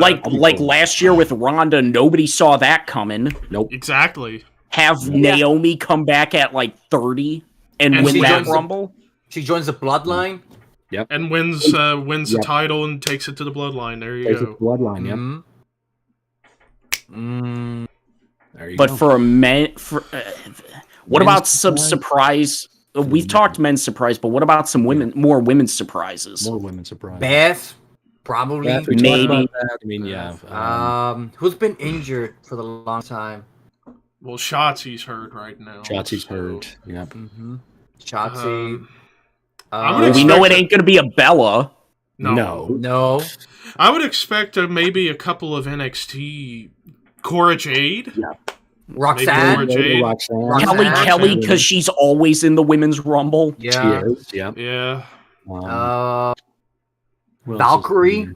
Sarah Logan maybe might be in the rumble. Sarah Logan. I mean, she wouldn't be a Yeah. surprise, but Yeah, yeah, she could. because I know. she's on the roster. I know, but she hasn't wrestled in, like, since she returned. You could have like Gigi or JC from Toxic Attraction come in the Rumble and be that as a little addition to the other one. Just give us carrot cake. Just give us carrot cake. I mean, yes. Mandy Rose, if she We talked ever about that. appears- And I mean, why not throw Scarlett in there? Yeah. I think Since she will. Cross She is did in the now. men's match, now that Scarlett's finally wrestling, Yep. Now, Give for her some outside shot winners, who do you think's like this outside you don't think has a chance but could win? For the men's, Lesnar, but I doubt it. Back to back and a Back to third back. time Cena. for Cena. a third win? Yeah, would be a completely out of nowhere. Austin Theory. No. no. I mean, no. But Gunther is another one. Yeah, Gunther. Again, Sami Zayn is Strowman. another odd one. Strowman. Sammy and Cody are the two favorites. Yeah. Right, yeah. Strowman. Strowman definitely is one. Strowman. Here's one. How about Roman? Roman enters and he Roman calls is- his shot. Oh, there Yeah. you go. Yeah. That'd be interesting. Oh yeah, and actually, I completely forgot to mention all the participants announced for the men's match currently. okay. So 19 out of 30. So we got Kofi, Santos, Ricochet, Theory, Rollins, Lashley, Corbin, Ray, Gunther, Cody, Omos, Drew, Sheamus, Braun, Cross, Dominic, Woods, Miz, Brock. Sheamus. I mean, today's his birthday, so why not with the Here- Rumble on your birthday? here's a potential return we haven't talked about, maybe. Big E. It would be cool. That would be a but surprise. That would be a It surprise. would be really cool. It would be, Yeah. but given what happened, That would be a surprise that nobody saw coming. Right. Yeah, But I think if he I was a think surprise he's- comeback, he'd have to win it. yeah, he would Yeah. probably have to win Just to it bring if him it was a back surprise. for him to get eliminated, I don't think would help. And also, Uh, given what we know with what happened to his neck, I don't think he's wrestling again. Right. Yeah. It's, Maybe I don't know. KO enters the Rumble after he loses against Roman. Depending how They've done how it it's gonna work. several times in the past, Yep. where if you Yeah. lost the world title match, you're in. Mm. Roman Depends how 2017. depends what goes first, either the Rumble or title. The Rumble, the men's Rumble's gonna go last. Yeah. Yeah, probably- the women will probably be either in the middle or the first match. Probably Either first. open or right in the middle, yeah. Yeah. They've kind of done the bookend deal with those matches over the last few Mhm. years. So And it's worked. And that's the smart way to go, because trying to do 2-hour-long matches close to in a each other. row or close. Yeah. Yeah, it's tiring. Mhm. We're gonna do the women's rumble, and then we're gonna do the men's rumble. Now for the woman, Outside shots. Raquel. Liv. Raquel. Yeah, Liv. Liv. Hell, why not as an out of nowhere Candace, Yep. Yeah. Shayna. Shayna, Shayna. who should have Yeah. won it 3 years ago. Right. Runner up. So Rondi. Yeah, Ronda. Yeah. Yeah, because Apparently, Ronda's not gonna be there. Apparently. Yeah. An outside shot, like Mandy Rose is an outside. yeah, Talked about that. maybe someone from NXT. Mm-hmm. Yeah, like we said, Roxanne, Cora Jade. Alba Fire. You know, like Kaylee Ray. Let her you know, be coming- Kaylee Ray for fuck's sake. Yeah, I know. Yeah. I don't get these names. I guess she was given the option to go back, but she said no. I guess that's the story, but I don't know if that's true. Oh, you know what? You just gave me. I don't know if this guy's hurt right now, but could you imagine during the men's match, Ilya Dragunov showed up and you guys stared down with he and Gunther? Oh, Like the fight forever cool. moment? Yep. That would be a cool moment. It would be a test. It would be a It test to would. see if the audience gets it. If the audience gets it, they're going to go that way. If they Oh, don't, yeah. If they don't, yeah. Mhm. Oh, who's the small guy with the big guy? Mhm. Or if you do a stare down with Gunther and Pete Dunne. Yeah. See if people remember that. Yeah. Yeah. No one's going to remember that. We will, but nobody else will. Hey, remember that from 4 years ago and it was awesome? Yes. When they had different names? Mm. Yeah. You remember wrestling? You remember? I remember. I remember. Pepperidge Farm remembers. I remember. Oh God, you just gave me a hell of an idea. Uh-oh. Oh, what? Terry Funk. Oh God, singing Phil Collins in the air tonight. I'm not doing it. Somebody donate so he has to. Yes. please. Yeah, donate, I'll do it, but no. Nah, I can't do it. Somebody do it on one of his streams. Give him a ton of money. Super Chat's got to do Super in the air Chat me to tonight do is it. Terry Funk. Mm-hmm. I don't know why I just went the way you Have him said. read some I erotica remember as it Terry made me Funk. think. 50 Shades of Grey, read by Terry Funk. We need Bruiser Brody Yeah. to come in and But being that we're in Texas, I'm pretty sure. I mean, I guess Kevin Von Erich shows up. I really cracked myself up with that, didn't I? Regardless, It's just- Royal Rumble, it's going to be great tonight. It's gonna be a lot fun. of It's Yes. the funnest show of the year. 'Cause The Oh, most yeah. anticipated match It's- of the year. It's not about who comes out, it's about when they come out. They come out, right? That's Yeah. what Most people fun- need to realize. Just because people get announced, it doesn't mean they're spoiled. I remember a time when they had everybody announced a month beforehand. And it was that way from Yeah. the first Rumble all the way till about what, 04, 07-ish? Yeah. That time frame? I mean, hell, in 2002, you had, like, Godfather, Gold Dust, Mr. Perfect all come back. Yeah. And they all got big pops. Mr. Perfect. Perfect got a full-time deal out of it. They got a whole job. That, unfortunately, lasted only 5 months. Because him and Brock decided we're going to have a We're gonna fight in shoot an airplane. Plane. Yeah. I've always wondered, imagine if that door would have busted open. Oh, God. That would have been a pretty The sight. screams as they are fighting. And Mad Dog Vachon got the door to open. Why couldn't you, Brock and Perfect? I know, Pussy. different kind of plane, but still. Nice night for a walk. But with all that said, yeah, Rumble tonight. I'm actually going to be doing live reactions on Twitch tonight with some buddies. Snacking on stuff, because should be in some food here soon. Oh, yeah, but does everyone else like go way off their eating plan on pay-per-view day? Because that's what I I'm doing. do. Yeah. I do. That's what I'm yeah. doing. That's what Ordering I'm a doing. pizza tonight. I got brownies. I got chili cheese fries. Hell, Fritos, I got I'm- these. That I'm waiting Hell yeah. until tonight. I got pizza. I got nachos. I got popcorn. Getting me I- some Jersey Mikes. Oh, hell yeah. I got some Chick-fil-A. I'm wondering what I'm having whenever the folks get back. Mm. Hence why I've been able to yell. What? What? I can't I can- hear you. Yeah, you What got the it. hell? Oh, put her in the bag. Oh, put it back. I need 8 or 10 beers before I can do Hey, these vocals Krusty. Hey, justice. Krusty, what do you eat on pay-per-view days? Hey, put her in the hole. Oh, this is delicious. I think it tastes. I don't even think have I shit. Yeah, who would touch that stuff? I think I dipped this in teriyaki sauce. Oh wait, that's my Hey, drink. guys, Never mind. guys, boss here. Hey, how you doing, Tony? Ah, fuck you, Tony. Give me some Pineapple Express, please. Anyway, Volcano insurance. Hey, listen, you see that fucking mountain over there? It shoots hot bullshit. Just get the fucking insurance, okay? I only listen to country music. What do you mean? hey, Get off what does your Terry? lawn. What does Terry eat on pay-per-view days? I eat vegan. Wow. Anyways, that's our episode. So that's the episode. We go off your eating plan on pay-per-view day. Normally he eats like a ton of meat and shit, right? So on pay-per-view day he eats vegan. Hello. I So- love almond milk. I love cashew milk. I love milk that comes out of every nut you've ever seen in your life. even your own nut, Terry? That's right. My nut milk is amazing. Clip that. Place the clip. Oh Oh, Jesus Christ. That's Anyways. right, I am putting out a brand new line of stuff. It's called Funk's Nuts, and you want to get your hands on Funk's Nuts bigger than anything in the world. Bro, your local Walmart. Cómprala ahora y váyase a la verga.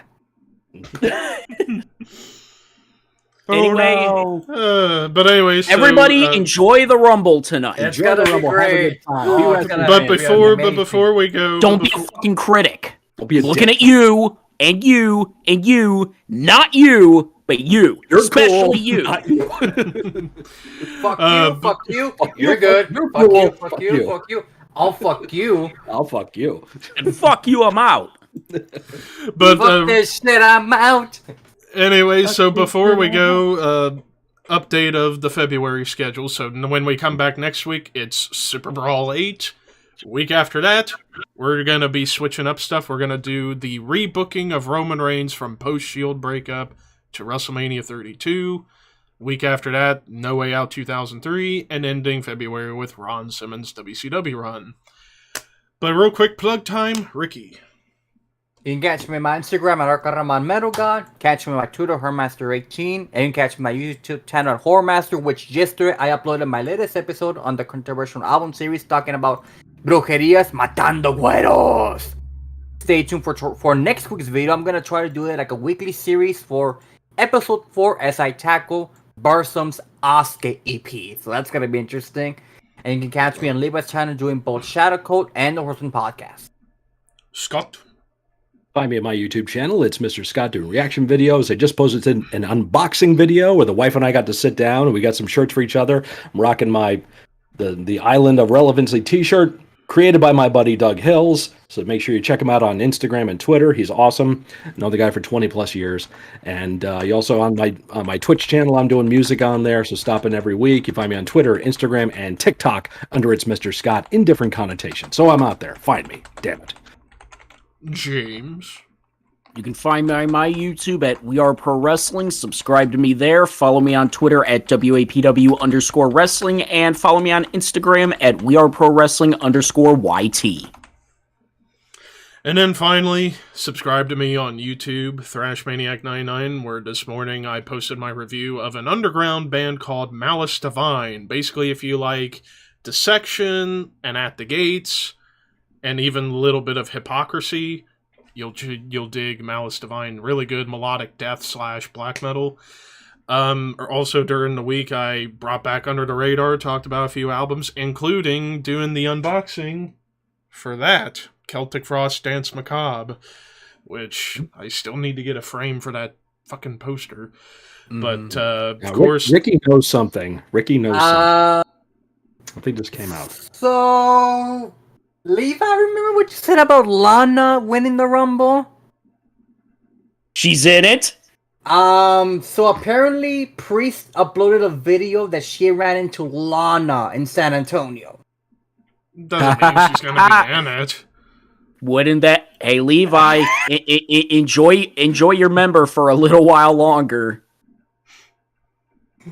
I'm not saying Still she's... not happening. It's But not happening. you never know. Shut up, Ricky. It's not happening. It's not happening. Hey guys, like baseball? Wait, why is my voice going lower?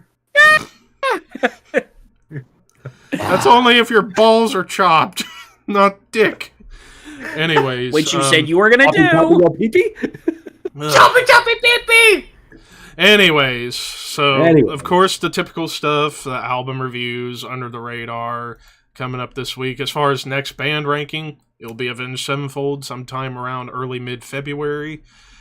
And that's really all on YouTube. You can follow me on Instagram at ThrashManiac_YT. And finally, follow and or subscribe to me on Twitch at ThrashManiac99, which be here at about 8 p.m. tonight here because I'm going to be doing live reactions and doing a watch party with some buddies watching the show. And that's going to be hilarious and fun. But we'll be back next week for Super Brawl 8, Horns High, and go Cody Rhodes, damn it. This is my yard now.